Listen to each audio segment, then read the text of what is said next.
I wanted to go ahead and get us started with a land acknowledgement.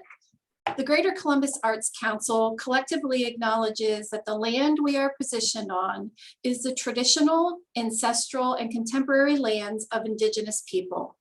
We reside on land that was cared for and called home by the Kaskaskia, Shawnees, Tula, Shawnee, and Miami people and their ancestors. The land was ceded to the United States by Session 11 the Treaty of Granville in 1795. The ancient ancestors who cared for these lands and built earthworks created significant works of architecture and fine craft work and artwork. Artisans from Ohio's ancient indigenous cultures were expert carvers of pipestone and used grizzly bear teeth, freshwater pearls, seashells, shark's teeth, copper, and silver to make elegant pieces. We point this out to connect that back to our work in the arts field. By offering this land acknowledgement, we affirm tribal sovereignty, and we will work to be accountable to American Indian peoples and nations. Let's go ahead and have Dan Williamson start the show. Thank you. It's good to see everybody. I see some friendly and familiar faces on here. Jose's waving at me. Some friends, former colleagues, clients. Really appreciate the opportunity, and thank you to GCAC for inviting us to do this. Real quick, I'm going to share my screen, which I just had some help doing in the right way, thanks to our skilled team here, which is, let's see, so let's try that way. There we go. Let's try it this way. Let's do that screen. And then I'm going to do, I just got schooled on this, so I should be able to do this correctly. Play from start. Is everybody seeing the presentation? All right. Yeah. So real quick, my name's Dan. I have been at Worth for, gosh, I'm on year 6 or 7 now, I'll have to count, where I serve a lot of different kind of clients, but my favorite thing to do is crisis communications. I come from, before this, I worked in the City of Columbus, Mayor Michael Coleman's office, where I was Deputy Chief of Staff for communications. And as you would imagine, a big city has its fair of crises. As Mayor Coleman liked to say, he often said, he said that a crisis was a really big crisis instead of multiple crises. I often argued with him that, in fact, crises meant more than one, but he insisted that a crisis meant it was a really big crisis, which he usually said just, I think, mostly just to irritate me. But I do think crisis management is a lot of, it's actually a lot of fun, especially for the person like me who's brought in to help rather than the actual organization experiencing the crisis. But so the word crisis gets, and let me stop and please interrupt me, anyone here with questions, comments. I'd like, this to be as much of an interactive conversation rather than a presentation. So anyone has comments, arguments, disagreements, questions, please feel free to interrupt, and happy to halt the presentation or pause the presentation while we have a conversation. But the word crisis gets overused a lot. A lot of folks come to us with a crisis that is really more of a headache or something that they're worried about. In my line of work, I view a crisis as any situation in which the reputation of an organization is at stake. And that can be, that can happen in a number of different ways. Sometimes the crisis is of your own making. It is either the leadership, a bad decision, a controversial decision, employee behavior that creates a crisis. Sometimes a crisis comes to you by forces outside of your control, but how you receive that crisis is where your reputation can be at stake. So all crises for an organization are reputational. Even if the initial thing, even if you are the ultimate, the initial victim of an incident, even if someone is doing harm to you, you could handle it in a way that impacts your reputation, both positively and negatively. You can come out of a crisis stronger with a better reputation than you went in, or vice versa. You could have something unfortunate happen to you by no fault of your own, but handle it so poorly that your reputation is adversely impacted. I want to acknowledge we have folks from a lot of different types of organizations here in the meeting today. I've focused our presentation on crises in the arts. I understand not all of you are in the arts. There are a lot of human services organizations here, and I appreciate the Human Services Chamber for sending out the invitation so that so many of you could join. But in putting this presentation together, I did focus on crisis in the arts. Looking at some actual examples, just so that we know we're not just talking about hypotheticals here. Nonprofits, including arts organizations, it is not hard to find real life crises in all sorts of different areas. Financial difficulty, mismanagement. If you look at these examples and here, and I won't go into the details of each example, but what you have here is these four examples. The first two are in a situation where an organization is experiencing financial difficulties. As you all know better than anyone, nonprofits and the arts in particular, money does not grow on trees.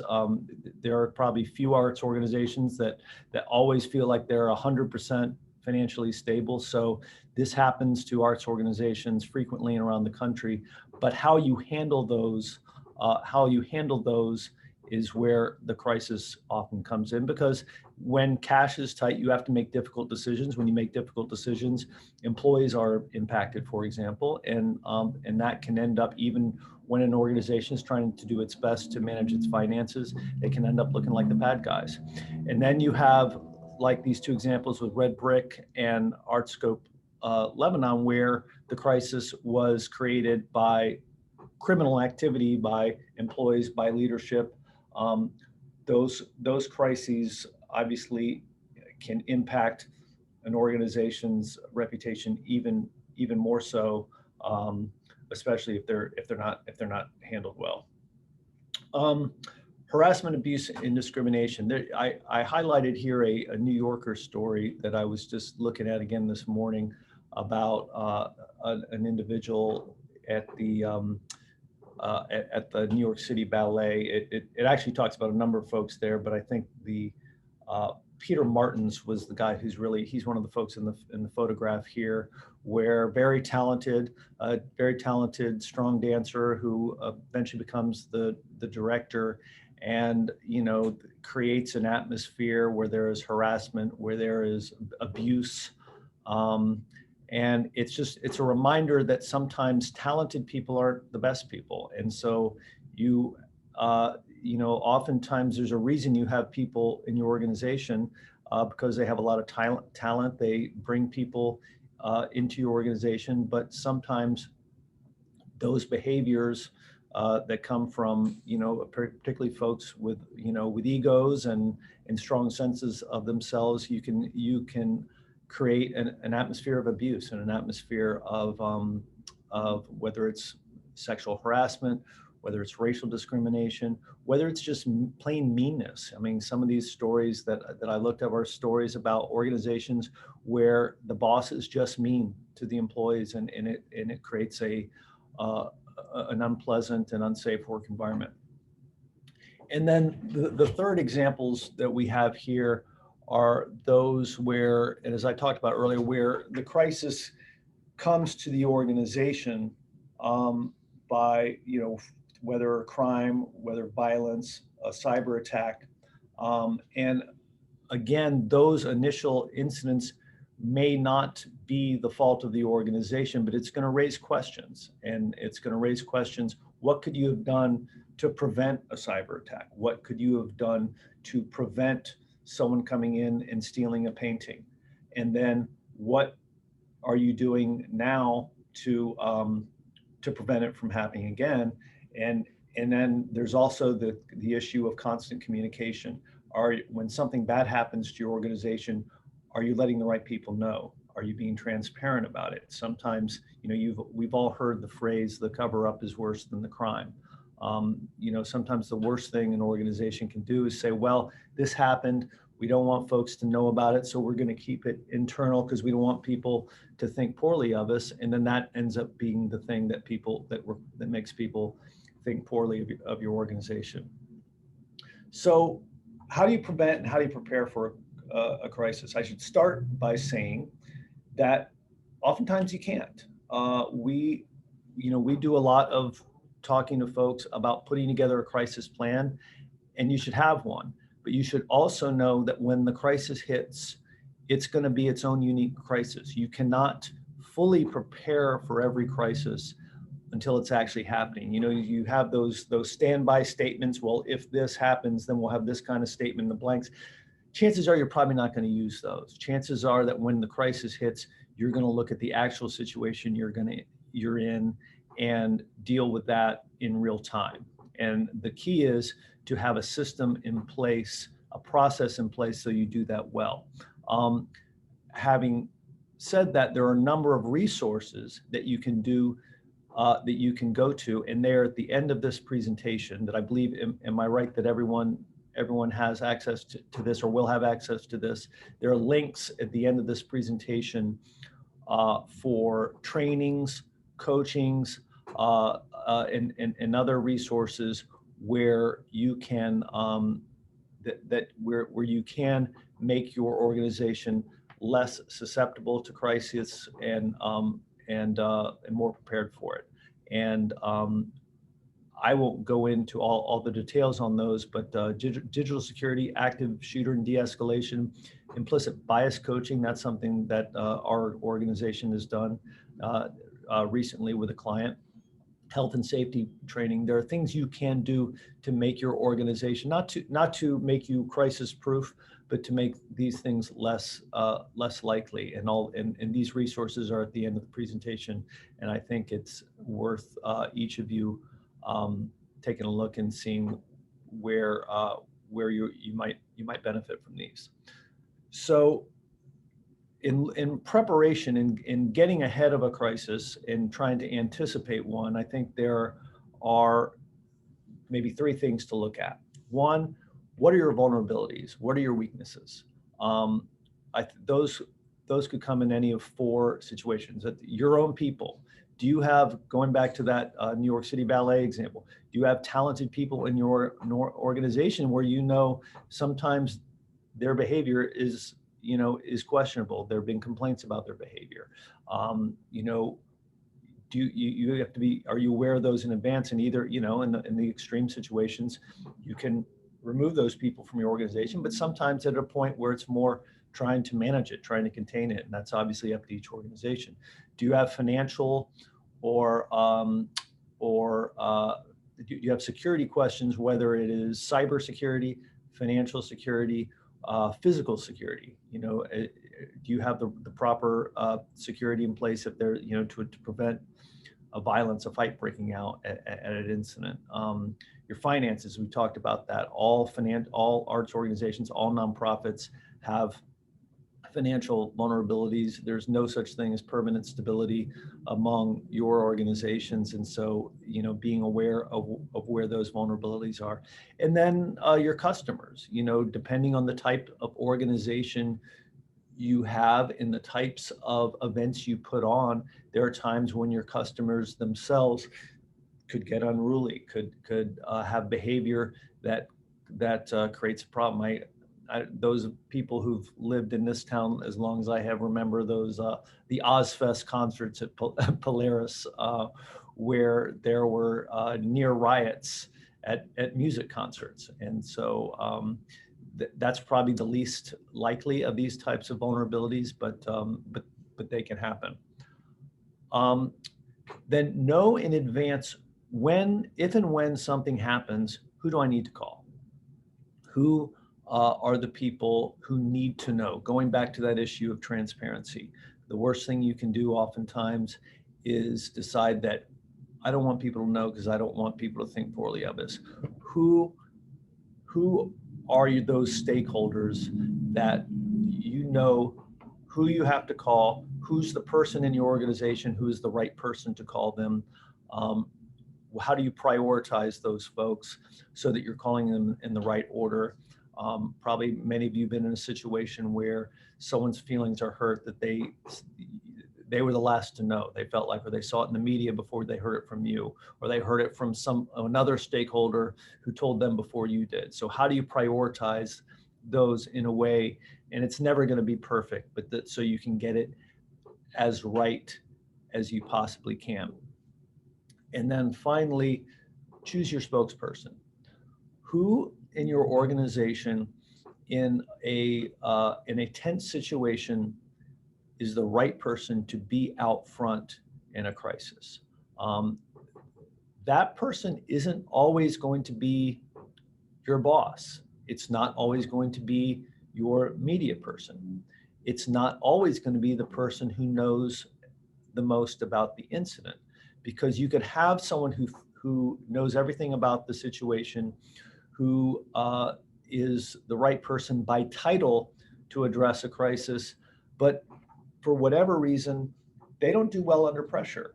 They look nervous on television. They get, their hands shake when they talk.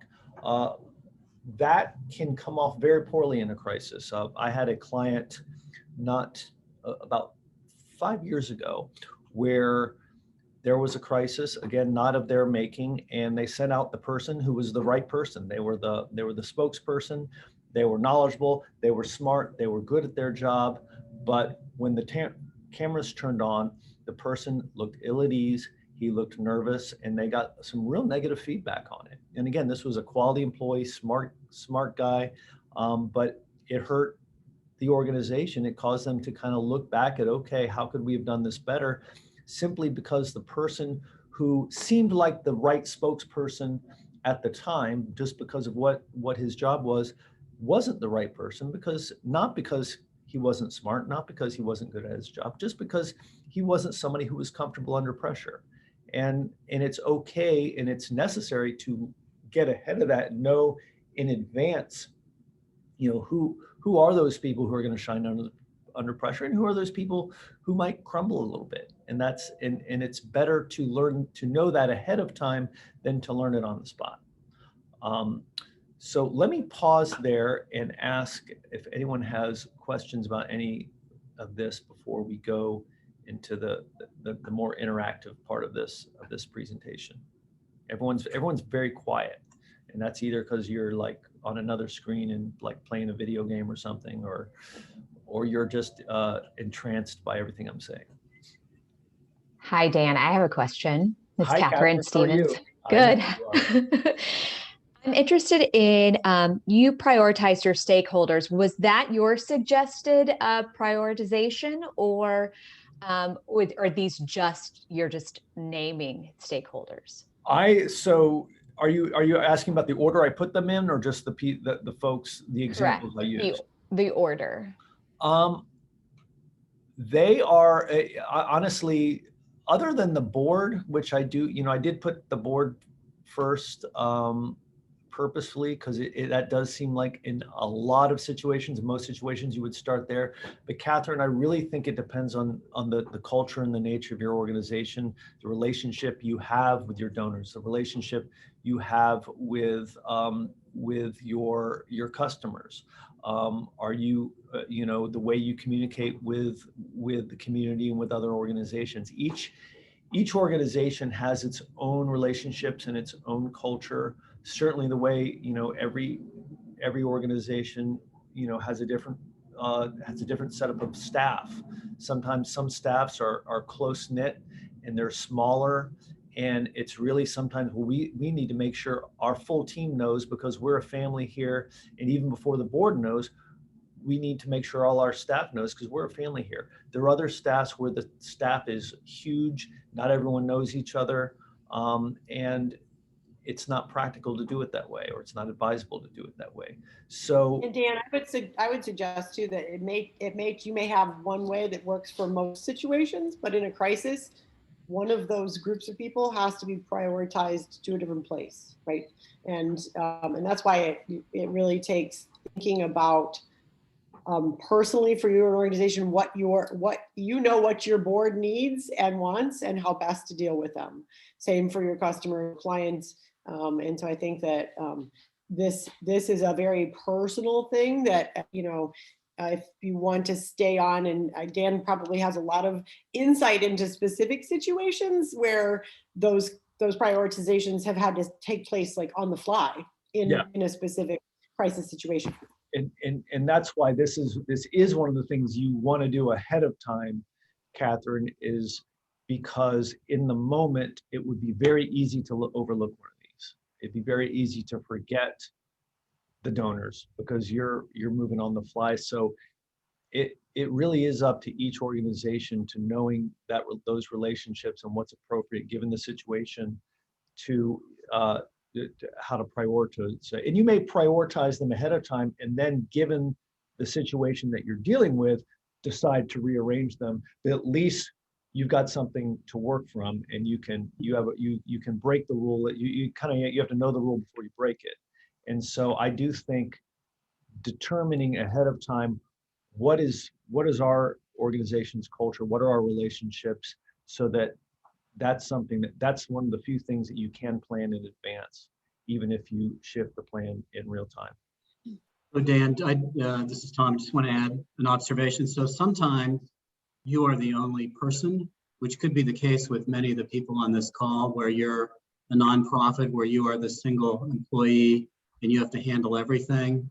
But you may have a board. Obviously, you're going to have a board that backs you up. So I don't know whether there's any. Obviously, that begs the question of being as prepared as you possibly can be for something to go wrong, but that can be challenging. And I don't know whether you would shift your thinking on how to handle something if you were the only person and you had no training, you were caught off guard by this thing, you didn't know all the facts of what was happening to you. But I think that can happen too. And then you kind of are the only person that might be able to talk to the media or put out a tweet about what was going on or be on camera. So well, and remember, if you do have a board, even if you're a team of one, if you're a staff of one, if you have a board, there are times when you may decide my board chair or maybe even a board member is a better spokesperson on this than I am.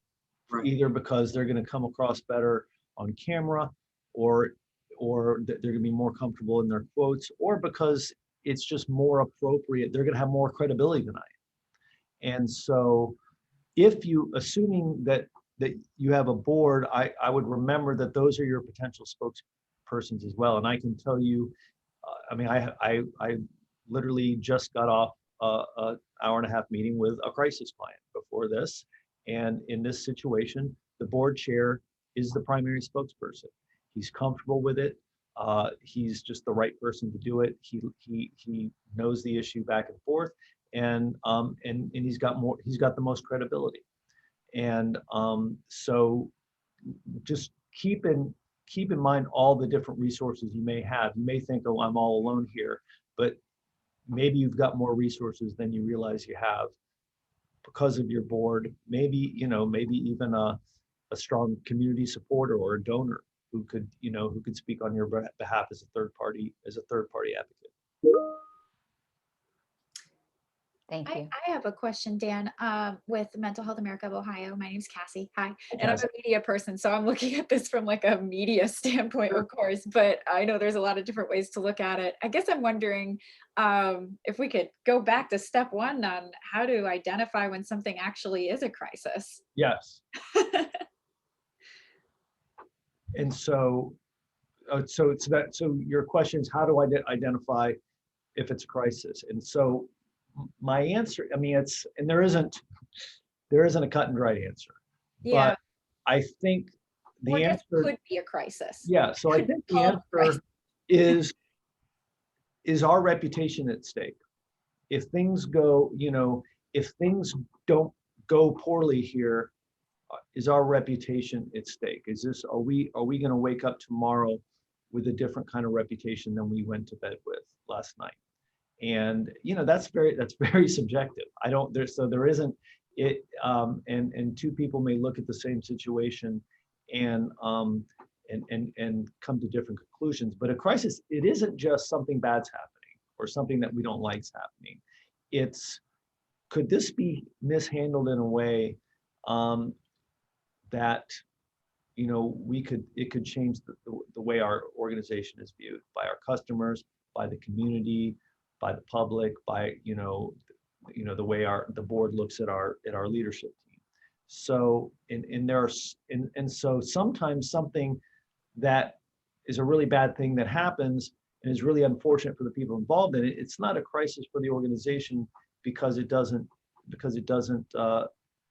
hurt the reputation of the organization or doesn't put it at risk. Sometimes something that doesn't seem like a big deal can turn into a crisis because it exposes a weakness, it exposes a vulnerability, whether it's vulnerability in how it was handled or how it was communicated, whether it brings out something that that turns it into a crisis. So it's a great question, and there isn't a great answer to it. But I think you want to be thinking about what is our organization's reputation going to be as strong tomorrow as it is today as we deal with this, and what can I do to make sure that happens? Thank you. Hey, Dan, this is Jose. Hi, Jose. Hi, Dan. Great to see you. Good to see you. Hey, as I look at the list of stakeholders, that was really good. I think that will be helpful because I'm starting to personalize this. How would it impact our business? And the one piece that I think would impact us greatly would be our institutional funders. So we have donors here, but I think there's another sector within that is donors/institutional funders. So who are those folks that fund us on a regular basis? So government agencies and so forth. And that's what really keeps our engines going. So if that's going to impact whatever the crisis happens to be, how is it going to impact? And I imagine the messaging will be different for each, obviously. You're exactly right, Jose. You would speak in some cases the message may be the same, but you should look at it individually. You should think, okay, this is what we're going to say to the board. Should we say the same thing to our customers, and how's it going to sound if we do? And if not, how do we change that? And then, and so you may end up deciding to use the same or similar messages, but you shouldn't do it lazily. You shouldn't do it, well, this is our message to the board, let's just keep it for the same for everybody. You should go through each of the stakeholders and ask yourself, is this going to sound the same? Is this the right way to communicate to these folks that is to those? And probably in almost every case, you're going to at least have some changes. But what you don't want to be saying, and Jose, you know this from all the work you've done, is things that contradict. You may want to be saying different things, but they want to be aligned. You want to make sure, because these folks are going to talk to each other. In some cases, these folks may fall into more than one category. Right. So you want to make sure that the things even if you're saying different things to one than the other, that they are aligned with one another, so that no one says, well, that's the opposite of what you told those folks. Thank you. Any other questions? So we've got half an hour, and I'm happy to stick around to have conversations after half an hour to go through some scenarios. And I've got 4 of them. I don't think we're going to get through 4 of them, but I'd like to at least start. And Jamie, I don't know if you have a favorite that you'd like me to start with, if you want me to start just the order we've got here, or if you have something that you'd like me to start with, just to make sure we get in. Well, there's one that's not listed in here, but I know is, well, it's the medium that crosses over all of this stuff. And I know just from conversations with friends in the community that social media is of everyone, like, how do you manage this behemoth? How do you manage something that gets the messaging out before you even have a chance to get the messaging out? Like for any of these crisis scenarios. So I just have had, from having conversations with a few people on this call, I know that that's of interest, and I don't know if we can sort of work that in. Yeah, I would. Here somewhere. But I would say from the group's perspective, if anybody wants to shout out one that they're really interested in that we could focus on to start, that's a great idea. And just to Jamie's point, social media, you know, that's, of course, it's part of everything, and it's how most people get their news. It's how most people communicate. I mean, it's how a lot of people communicate. And so obviously in any crisis, social media, dealing with social media is going to be a huge part of it. And obviously it's embedded in everything that all organizations deal with. So does anyone want to shout out one of these that you want to start with? We've got hostile work environment, financial mismanagement, misuse of resources, or active shooter. I'd say the last two, but people can vote. I know people are concerned about shooters, and we've obviously had a epic misuse of resources recently here in Columbus. If those two interest people. Why don't we start with that? And I'm going to stop the screen share, just go so we can have a conversation where we can see each other a little bit. So let's start with the misuse of resources. So the scenario that I'm presenting to you is any of your organizations. You have a high-level employee, not the very top person, but a person considered in leadership, who is giving event tickets to family and friends, and this becomes known. This individual says he thought it was a harmless thing that he was doing, didn't see anything wrong with it, but it is a clear violation of organizational policy. Leadership puts the employee on paid leave while the situation is looked into, but word is getting out about this. People are already starting to talk about it. People know about it. What is the first thing you do? What is the first thing that your first order of business here? Does anyone want to suggest something before I make a suggestion?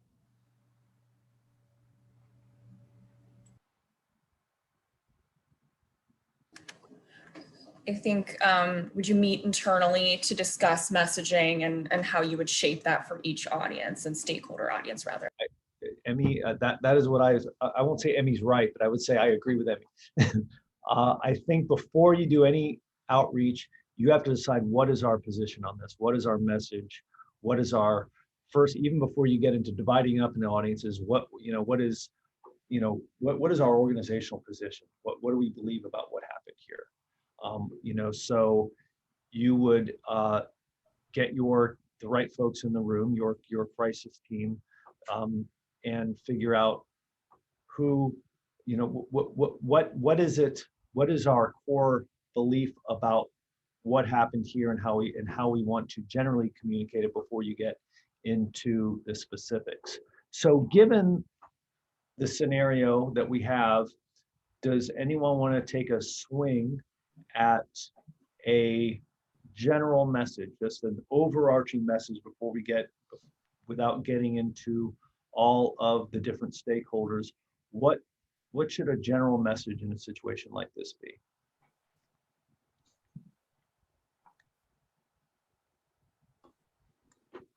We are aware of the situation and we are investigating fully. That is, yeah, what I like about that is particularly the action part. We are investigating.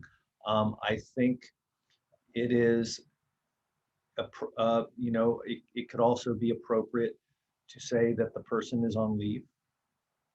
so that people see that not only that, that you have taken immediate action, that it's something, to show that you're, if in this situation, so that people understand that you are taking it, that it has been taken seriously immediately. And so that, beginning with action is always a good place, so that people see you're not just wringing your hands about it, but you've already taken action. You're in the process of taking action, and there's more action to come. Any other secondary messages beyond that you want to share? It can be helpful to give folks an understanding of when you'll get back in touch with them. So like, yes, we're doing an investigation and we'll connect with you as soon as more information is known, depending on the audience. That's a really good point.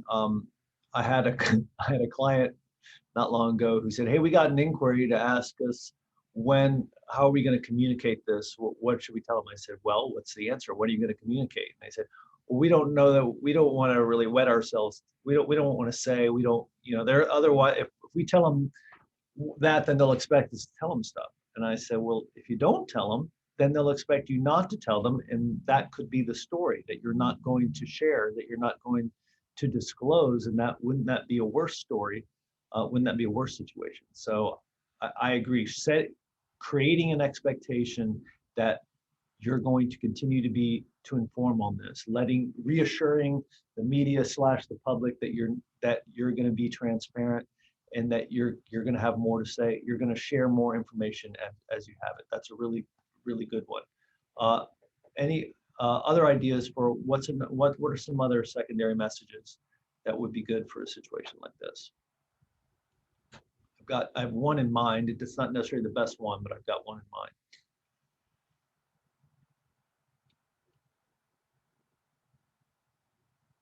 So the one I was thinking of is just sharing, here's what our policy is on this type of thing. We do have a policy, assuming you do, that we're not allowed to do this, that employees are not allowed to just share tickets with family and friends. Obviously, each organization probably has a different policy and looks at it a different way, but in this situation, in our scenario, this is against policy. So I think communicating that this isn't how we do things, this isn't who we are, and this didn't happen because we're lax about this. So communicating that we do have a policy on this, and this is what our policy is. So those would be your 3 primary messages. In our media trainings, we call it a message triangle, because if you get on like a 4th or 5th message, you're probably getting off message. So in a situation like this, really any media situation, you want to limit yourself to 3 key messages. That doesn't mean 3 sentences, but 3 messages, so that you don't get too far off message and get talking into things where you end up saying, well, I was misquoted or I was taken out of context. Usually when people say they were taken out of context, it means I said something that I wish I hadn't said and they quoted me on it. So you want to keep to your core messages, your core message triangle, when you're having those conversations. So let's move then and Catherine said, I believe it was Catherine who said, one of the first things to do is, okay, what are our messages to our different audiences? So now that we have our general messages, let's look at some audiences, and let's look at, and sorry, I don't have my reading glasses on, so I'm going to have to squint. How are we going to handle, and this is the point that Jamie rose, how are we going to handle social media? We know that is where this is going to spread the fastest and the meanest and the worst way. Social media is where this thing is going to be gasoline. This is where the fire is going to be spread on gasoline. So number 1, social media. Any thoughts of what is the first thing you do when you're looking at this on a social media, from a social media perspective?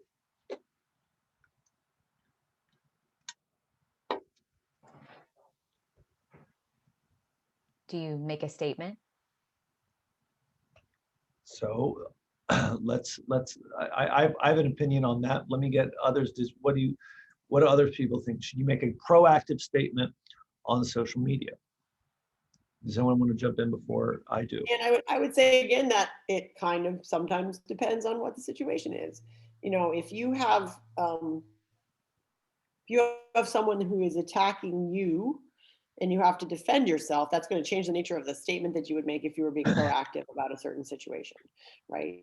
And so it really, I mean, I know we're doing a workshop here in this, and to say it really depends on everybody's situation isn't so helpful, but it I think points to the nature of how unique crises are and how they impact us, particularly as all of these different layers of media and media platforms are added. So I'll use an example. So the early days of Facebook, when I first, I mean, not early days, but fairly early days of Facebook, when I first joined the Greater Columbus Arts Council, when we were getting ready to move back to the riverfront, we had this artist, Katie, you probably remember this. You weren't there anymore, but you probably remember because it made, I think you were probably still connected closely enough to the festival circuit. She made a big stink. She had never been in our show before. She was certain that artists were going to be killed if we put them on the bridges. And she lived in North Carolina, and she just went, Tom, you might remember, but this was before your time too. She went all out. She was attacking us on all the social media platforms. She was writing letters to all of our to all of our public officials who funded us. This woman was out to get us because she was certain that we were endangering artists by putting them on the bridges downtown.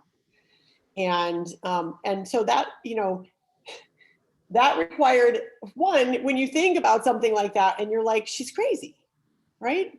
There's no real base in fact in that. And that's how you want to initially react. Of course, that's how you can't react. And then you're like, well, everybody else is going to think she's crazy, right? So, you know, people aren't going to really believe this, right? And then of course they do. And so like all of these things start to snowball. And so I'm curious to hear Dan, you said you have an opinion about this, to hear what you have to say. So in this particular situation, and this is kind of like a bit of a fudge, but I think if you feel like this thing is getting traction, and if you feel like people are learning about this, and particularly if the earned media is picking up on this, I think a proactive statement on social media, I mean, social media is really, it's just another channel for you to get your message out. And so if you're going to give a message to the media, if you're going to give it beyond just your internal, once you're reaching out beyond your staff and your board, then I do think it makes sense to at least strongly consider a statement on social media, because you're going to look better being the first to share it than to respond to it. Everyone, probably all of you who are in any kind of media or community relations, know that if bad news is going to get out, you want them to hear it from you before they hear it from someone else, and then you're responding to what they said. You're immediately inherently on the defensive. So to Jamie's point, it is truly a case-by-case situation. There may be a situation where you really have a strong sense this is an internal matter, no one else is going to know about it. But I think in the scenario as I wrote it, or I have it in my head, this is getting out. And I think that in a situation where it is getting out, the people who care about your organization are hearing about it, so they want to hear about it from you, and they want to hear about it from you before they hear it from your critics, before they hear it from people who may not be your critics, but also don't necessarily have a stake in your organization. And they want to hear that you're on top of it, and that you're not hiding from it. And that's an opportunity for you to look good, even when you're talking about something that isn't good. In social media, that's where, you know, it's where obviously you're going to then have to see all the reactions, and some of those reactions are going to be ugly, but you know it's going to get there anyway. And so getting your voice out there on the channel that so many people are using, I think makes a lot of sense. And Dan, don't you And I find have it? one- Oh, go ahead, Jamie. I was just gonna say, I absolutely agree with you. And in the case, and I'm sorry, Tom, I think it was 2014. So of course you were there. At GCAC, it didn't really get mainstream media attention, but we did have to make some very clear statements of safety and fact on social media related to things that because she was commenting on our pages. And we have a policy, I mean, unless it's got profanity or direct attacks on people, we don't remove comments, right? People have said, well, Val didn't know this, terrible things about GCAC over time. But unless they are, basically all the things that you would use, profanity and direct attacks on people, violent threats, those kinds of things, we're going to let them stand and we're going to counter with the truth, right? But in the case of the kind of scenario you're talking about, you, as much as possible, that's the kind of thing we already know is going to get traction, right? There are things, and I think that in the 5 or 6 years since that time, I would say pretty much it's better to count on anything getting traction and just be prepared to get out there as fast as possible and make a statement. And know that that statement is going to have to be something that works for all of those audiences that we were talking about, right? So it's going to maybe be even a little more different than a letter you would send to your board, or something that you would communicate directly to donors, right? You want to try as much as possible on social media to preempt any of the trains of thought that will come at you, and that's one of the hardest things to do. Katie, what were you going to say? I'm sorry. Go ahead, Katie. And what I was going to say is it's important in social media. What I've learned over the years is to stay with the facts and don't react. There's going to be a lot of, and keep the emotion out of it, but just keep it and keep updating as you know things and can release them. You can't make that single statement and just think it's going to stand, because the trend on social media, the trends will pick up everything else. And you need to make sure your voice is still there, but not with just the one statement, but with updates as you've learned it. And, commenting, only when necessary, but not reacting to, you'll get frustrated. And like Jamie said, you're going to read some stuff and you're like, these people are crazy, they have to know it, but you can't say that. So, how do you keep the fact and keep the emotion out of it? Great point, Katie. Well, and that was, if I could add a follow-up question to that, how much, if you are doing, say, a social media post and doing that, like how much do you worry about the conversation that happens in the comment section? I think we've all kind of been trained that, sometimes just don't go in the comment section, because that's where, some of the less understandable things, like how afraid do we need to be of, say, the comment section on a post? Is it ever worth it to, right? Yeah, you have to monitor it, period, and respond exactly as Katie just said, with only the facts at only the times that you absolutely have to correct a complete inaccuracy. You also will see people most likely coming to your defense, and so that can be a heartening part of it, right? But you absolutely have to follow it. You shouldn't worry about it, because it's going to happen. And so you just need to accept it as a fact. And if there's going to be a thread, follow it as closely as you can and try and really keep your emotion out of it. As Katie said, it was a really good point. It's true. It's so hard. Absolutely. Any other questions about social media? If you want an example right now, you should be following the Detroit Institute of Arts. There's a social media issue going on up there right now with some posts that were taken down and whatnot. So that could be a case study in progress right now. Oh, great. Yeah, we only dip back like a few weeks to get the examples we presented to you. Basically, turn around and there's something. Yeah. I have a question. I'm sorry, Dan. Yeah, go ahead. Yeah. As it relates to social media and to Melody's point. Oh, sorry. This is going back to Melody's point. So you've made your statement. Is it common practice to watch the comments for those that may be just horrific, but otherwise let the people say what they're going to say? Don't spend energy in responding to every comment. Yes. Yes. The first, well, I don't know about the first rule. One of the clear rules, and Katie explained this really well, is you should never try to respond to everything. You should let people get out there opinions, let people get out their emotions, and you're looking for facts, you're looking for things that could be problematic. As Jamie said, sometimes you might see support, and that's a good thing. But the worst thing you should not ever look at, this is an opportunity for me to win an argument. You're not going to win the argument on social media. You're not going to change people's perspectives on social media. The one thing you can do, as both Katie and Jamie said, is you can inform. You can say, these are the facts. This is what we can share, you know, and when there's something that's clearly inaccurate, you can just, without emotion, without subjectivity, say, actually, this is the fact. These are the facts. But you're right, Catherine.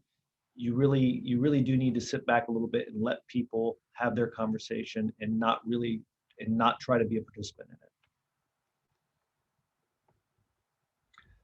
So while we've got 7 minutes left, so let's shift to your board. In this, going back to our scenario, our employee giving the tickets, and we know we're expecting this is starting to get out. We've just found out about it. How would you communicate this differently to our board than you would communicate it on social media? So let's go back to that, you know, those 3 messages that we had, and that's kind of our broad public statement. And I would argue that you'd want to get those 3 points in, if possible, through social media. You would want to get those in your earned media statement, which I think would be very similar to your social media statement, because again, you're speaking to a broad audience. But your board, now you're going to your board, and you're going to them first. I know I've got them third because I wanted to make sure we got the social media conversation in, but you're going to your board. How do you want to communicate this situation differently to your board than you communicated it through your broadcast channels?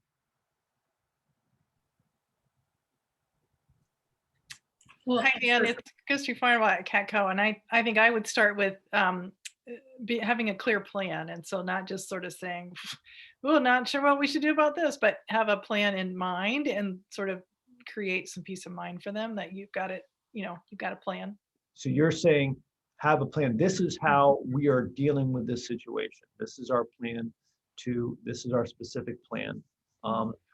So in communicating that plan, Christy and others, what's the first thing you want your board to know? What is most important for your board to know? And then secondarily, what are some things that you might tell the board, in addition that you've got that sharing the specifics of your plan? What are some things you might tell the board that you didn't share on social media, that you didn't share in your comments to the reporter?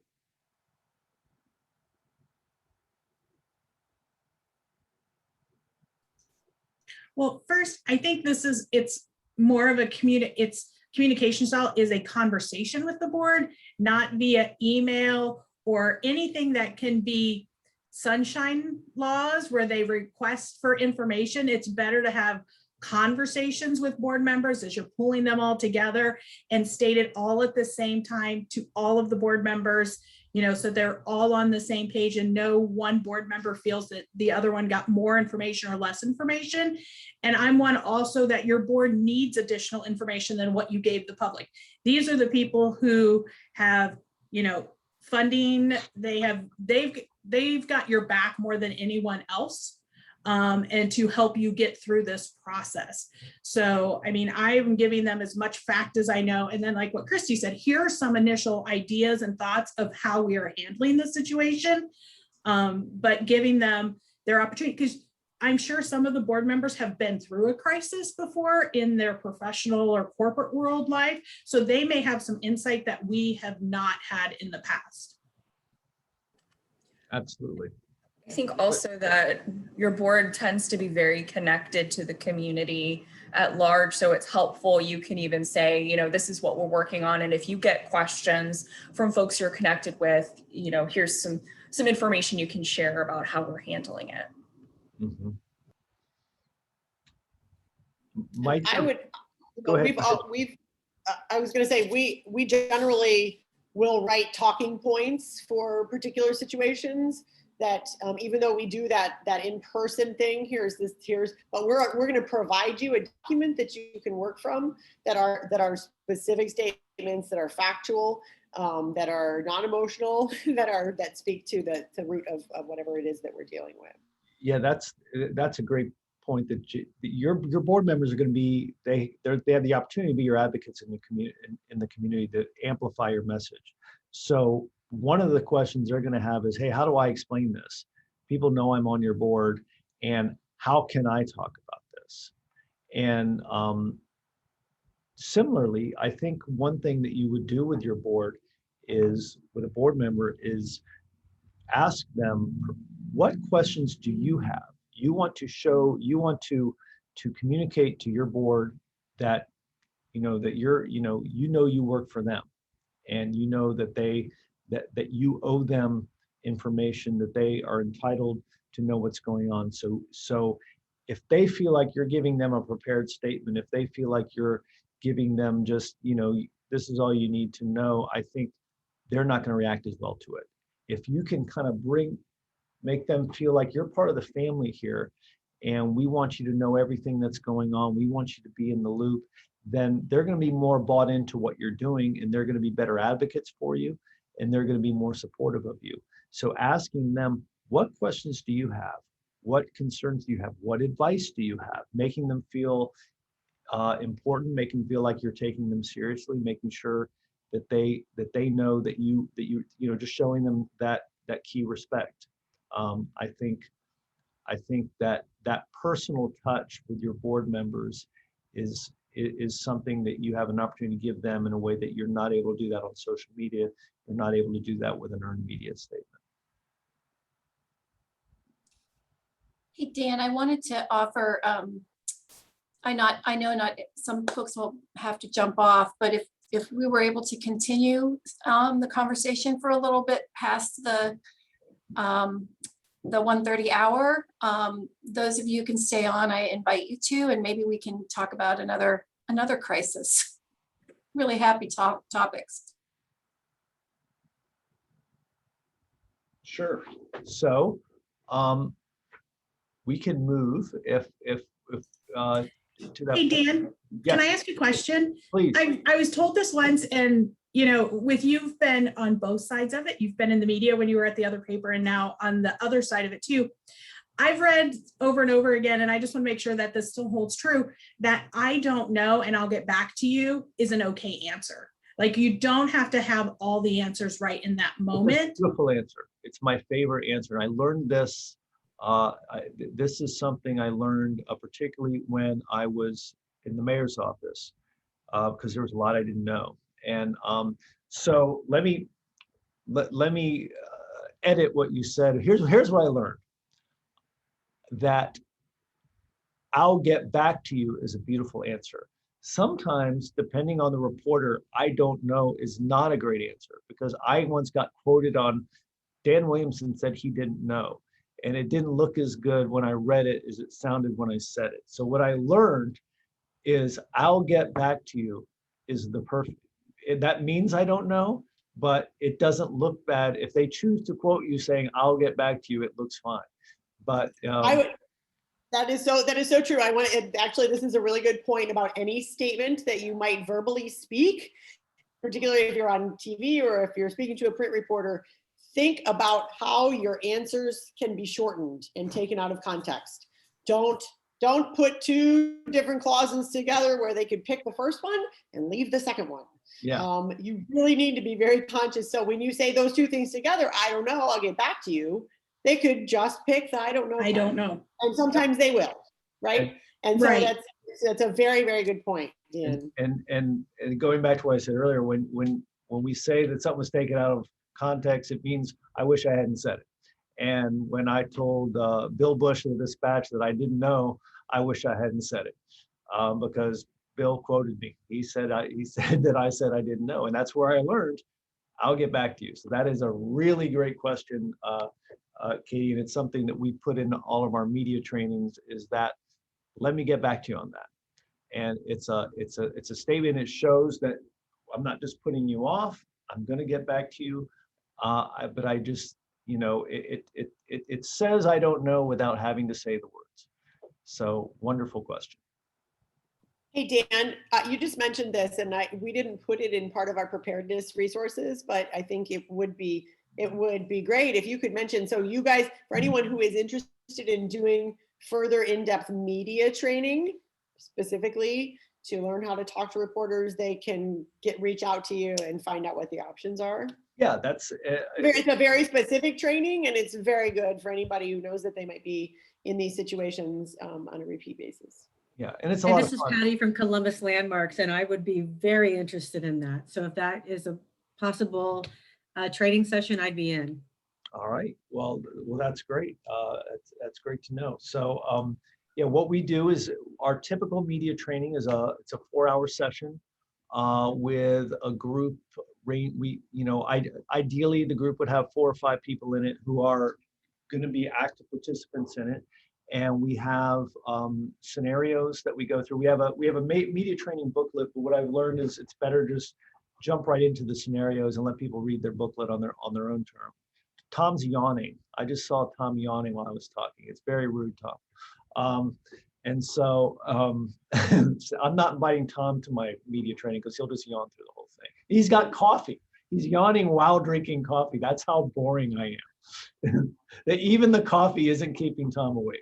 But so we go through these scenarios kind of like we did here, only what we would do is then, Catherine, we would put you on camera. We would do a mock media interview with you and throw in some questions you'd expect and some questions maybe you didn't expect. And then we'd play it back for everybody. And then everyone would comment on, well, what did Catherine do well? Well, where did Catherine maybe not communicate as well as she should have? And they're actually a lot of fun. And most of the people, you know, they're really interactive. So if anyone is ever interested in media training, it's something that I do a lot of and really enjoy, and our clients have a lot of fun with them and get a lot out of them. If you have a mortal fear of improv, though, it might not be for you. I'm just saying. Or it could be for you. It could help you overcome that. That's true. Yeah. It really helps. Seeing yourself on camera is the best way to correct things that you didn't even know you were doing. Something as simple as like twirling your hair. Like many of us don't realize what our nervous tics are. And when you're in those situations, even if it's a straight up interview for something really positive, if you're not comfortable in front of the camera, those things can come out in a way that you're like, oh crap, I did like this the whole time, right? So that kind of training can be really helpful. And where it's relevant to what we're talking about today is if you do those ahead of time, that's where you really can learn about, gosh, Emmy is so smart and so knowledgeable, but boy, when we put her on camera in that mock interview, Emmy just froze up and she looked like a deer in the headlights. And Lord knows if the Ohio History Connection ever has a crisis, let's not put Emmy out there. I'm just picking on Emmy. Or by contrast, you know, somebody who you wouldn't expect to shine, to be really comfortable, might just like come alive and like all of a sudden do really well. I did a media training with an agriculture client, and we had this farmer, and the farmer came in, he had a hat pulled down and he didn't look up much. And when we put him on camera, the guy was just so well-spoken, just so comfortable, and he just kind of came alive. So you can learn a lot about how to prepare for that crisis by seeing how do folks, you know, when we did a practice, who seemed really comfortable when the red light came on, and who all of a sudden wasn't as articulate as they were in conversation prior to that. Well, that's a good point. You can't always judge a book by its cover, obviously, right? So you might not know. You wouldn't have ever thought that farmer would be really good on camera. I wouldn't have necessarily, right? But so it does take those tests sometimes. And the people that you think would be perfect on camera sometimes end up not being perfect on camera. Right. Right. Hey, if we have a minute, can you talk about it's your implicit bias training, Dan? If we have a minute left or two. Did you say that the active shooter? Yeah, shooting situations. Yeah, because they're so prevalent today in almost every place, you know. And so, so tell me so we can get the most out of it, Tom, are you thinking an as it's happening active shooter, or are you thinking aftermath of an I'm thinking about as it's happening. active shooter? Okay, yeah.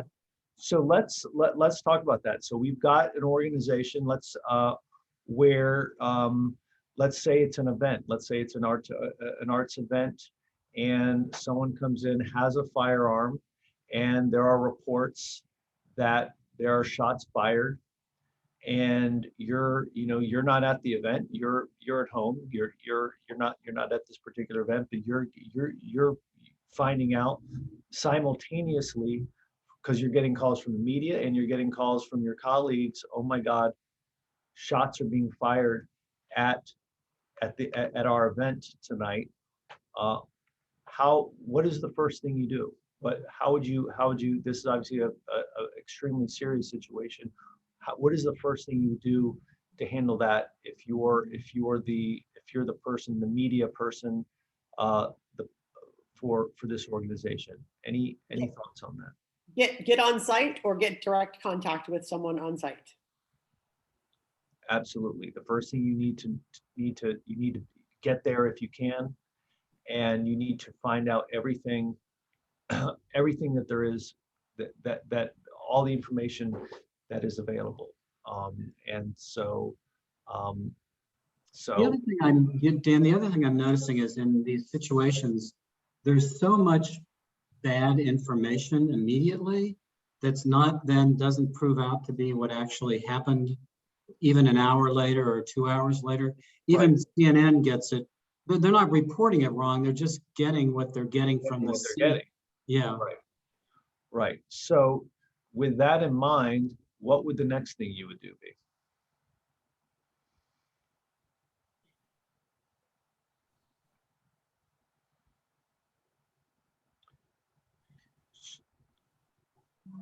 So I think, somewhat similar to our other scenario, I think it would make a lot of sense. You would have to do this much more quickly.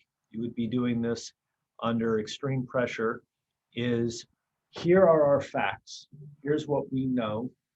Here's how good we feel about the quality of this information. So it's not what we think, but what we know. And then from that, what is our message? So distilling all that information that you're getting, all those, what you're hearing, the rumors, the hearsay, and getting down to what do we know? And then from what we do know, is there any of this that we shouldn't share? And I'm going to confess that I've not been in an active shooter situation, so I cannot speak from experience. But my thought is, in a situation like this, that particularly because of what Tom said about how much misinformation gets up, that there wouldn't be much that you knew that you wouldn't want to share. That, with the exception being, if there is a victim, if there, you would not want to share names. You could not, of course, share the name of a person. We found out that a person was killed and it was this person and they were this years old. But I do think, and I'm open to other opinions, I do think it would be appropriate to say our understanding is that a person is killed, or this many people were killed. You certainly would not give the name, and not give any other descriptive. You wouldn't say whether it was a male or a female, or a child or an adult, but a person was killed. So I would think that all the information that you have, with the exception of names, is information you would want to get out as soon as possible. And going back to Jamie's point that she made earlier on social media, this is where social media is extremely important, because people are going to be on it. They're going to be looking to hear from you on social media. And frankly, this is where you can get information faster, a lot faster than doing a traditional media statement, traditional communication to media reporters, because people are going to be looking for your social media statement. So that may be the quickest way to reach as many people as possible. Go ahead, Jamie. It looks like you're about to say something. I think if you're talking about, which the corollary to that, Dan, which may seem like common sense, is that absolutely never say anything that you don't know, or that you are speculating about, or that you might be thinking is true, even if you're like 99% sure. Don't say it. Simpler is better, particularly in these kinds of crisis situations. You will never be able to retract an erroneous statement. It will be out there forever. So keep it absolutely only to the things that you know 100%. And I would even err on the side of that the police have given you clearance to release. If it, it just depends on the situation. So. And you can cite the police. I just want to add too, since some of these organizations might not necessarily have a dedicated communications person, that when you're building your plan for your event, we know who the point person is, so that any information that's being collected is going to that one source, not to, the executive director and the so-and-so, so that there's one point of contact for that. The other thing you can do is you can say when the next update's going to be. So inevitably you see the local sheriff doing the press conference on TV, and then they say, we'll give another update in 2 hours or 4 hours. We had a particularly egregious shooting at Ohio State when Sue and I worked there, and that's exactly what we did over a period of like 24 hours where we all gathered at the police station. It happened at a power plant, 3:30 in the morning during shift change. The disgruntled employee came in and murdered a couple people and killed himself. And there was not enough known, like we didn't even know if the shooter was dead or alive at that point. And so I think if you promise that, you'll provide more information in a couple hours or whatever, that's helpful too. So you're not hiding. It doesn't seem like you're hiding from it. Yeah. Would you stop? And Tom, would you say in a couple of hours or as we receive it? Yeah, so you're not locked in probably to the time. This is one situation where it's okay to say, we don't know. Yes. If there's any situation where it's okay to say, we don't know, this is the one. Yes. Yeah, your tone. Yeah. This is obviously a very different kind of crisis. And your tone is different. Your way of looking at it is different. The gravity of it is so much different. So kind of some of the rules that you would use in a different type of crisis would still apply. But back to the original point we made back at the beginning, even in an active shooter situation, there are things that could impact your reputation if you give out that information, if your tone doesn't seem right, if somehow you're communicating in your haste to communicate, your tone is off, and it could be off in a number of ways. You could, because you're rushed, you could sound flip, or you could sound, you could give off the wrong, you could fail to express, your concern or condolences for the victims. There's so many ways to, in your haste, to make a mistake, and in the most extreme cases, that those mistakes could hurt your organization, and because unfortunately, this is when most people are going to be paying attention to an extreme, a violent situation. It's a situation that is going to be leading the news, that more people are going to see that than anything, all the great things your organization does. This is when a lot of people are going to meet your folks, your organization, where they're going to see you in a new way, because you're going to lead the news that night. And even with all the other great things you do, you're not going to lead the news any other night, or any other, and you're not going to be at the top of the dispatch website on any other day than on this day. And so, on the one hand, there are going to be mistakes, and not everything will go perfect, but this is when everyone's going to be watching. So when you're going back to those reputational lessons, as horrifying as a situation like this could be, it's also when most people are going to be watching. So it's when you have the opportunity to put on your best face, and the opportunity to communicate in a way that makes people think, while they not only are they sympathizing with you, they're rooting for you, they want you to get through this, but they actually think better of you as an organization because of how professionally you handled it, because of how transparent you were, and by, you know, how appropriate your tone was.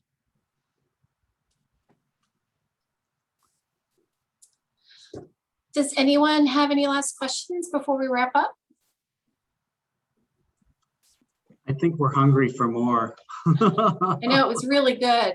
I want to thank Dan Williamson, Tom Katzenmeyer, and Jamie Goldstein, who all have extensive experience in this work. Just a reminder that, you know, GCAC is here to help connect you to resources, also to just help you, you know. So if there's more conversations you want to have, please reach out to us, reach out to Dan. The media training, I think, is a really great idea for those who have the resources and the staff, a particular staff member for that. I will follow up with an email to you with the recording of this presentation, and also the deck from his work, which will include his Dan's contact information. And then we are moving all of our recordings of workshops to our website too. So if you lose the link that I send you, you can go back to the website to find it. And we're going to start housing things on our YouTube page too. So thank you for extending your time here today, for your interest in this. I think the more we are supporting each other collectively, we're going to be a stronger community for it. So thank you, everyone. Great to see everybody. Hi, thank you. Feel free to reach out with any questions or anything. And really great to see everybody. Okay. Thanks, Dan. Bye. Thanks, Dan.